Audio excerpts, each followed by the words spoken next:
సాయిరామ్ అండి. ఈరోజు ఒరిగామిలో గన్ ఎలా తయారు చేయాలో చూద్దాం. గన్ తయారు చేయడానికి మనకి 2 పేపర్లు కావాలి, 2 A4 షీట్లు.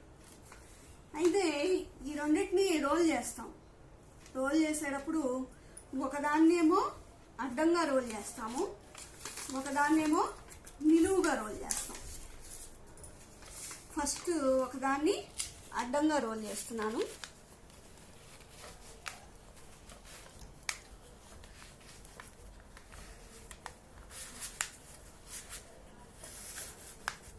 దీన్ని అడ్డంగా రోల్ చేశాను.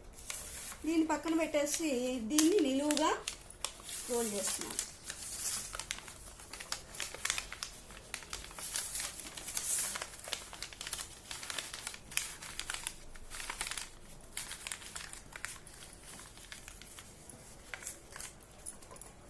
రెండు పేపర్స్ రోల్ చేసేసాం.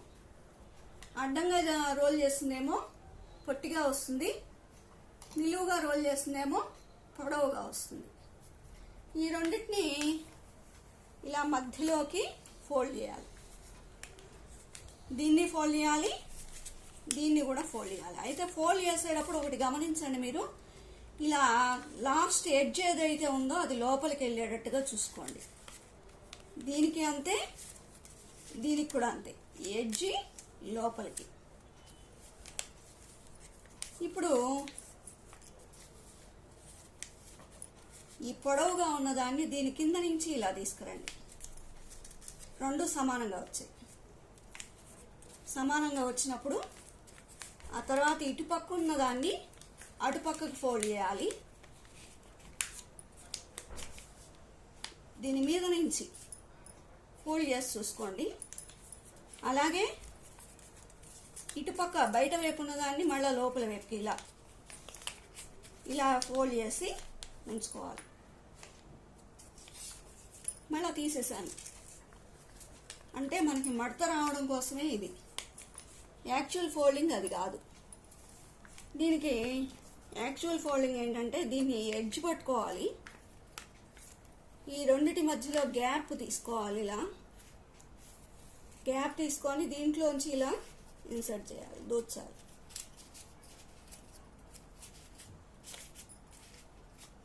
ఇందాక ఎక్కడికైతే మర్చామో అలా మడవాలి. మళ్ళీ దీన్ని కూడా అలాగే ఈ మధ్యలో నుంచి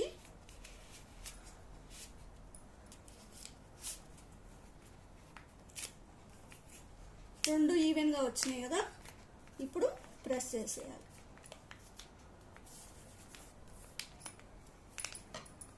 గన్ రెడీ అయిపోయింది. అయితే ఈ గన్ను నేర్పించినప్పుడు మన పిల్లలకి ఏమని చెప్పాలంటే, గన్ అనేది ఒక ఆయుధం, దీన్ని సరైన రీతిలో ఉపయోగించాలి. మన పిల్లలు ఈ రోజుల్లో చాలా బాగా చదువుకుంటున్నారు, ఎంతో విద్యావంతులు అవుతున్నారు, చాలా గొప్పవాళ్ళు అవుతున్నారు. దాంతోపాటు స్వామి చెప్పినట్టు గొప్పవాళ్ళు అవటం కాదు ముఖ్యము, మంచివాళ్ళు అవ్వాలి. మంచివాళ్ళు అయినప్పుడు వీటిల్ని, ఇలాంటి వస్తువుల్ని ఎలా ఉపయోగించాలి, దాన్ని సరైన రీతిలో ఉపయోగించే విచక్షణ అనేది వాళ్ళకి తెలుస్తుంది. కాబట్టి మన పిల్లలందరూ మంచిగా ఉండేటట్టు, మంచివాళ్ళుగా పెరిగేటట్టు ఇలాంటి వాటిలన్నిటినీ సరైన రీతిలో ఉపయోగించాలని వాళ్ళకి మనం తెలియజేయాలి. సాయిరామ్.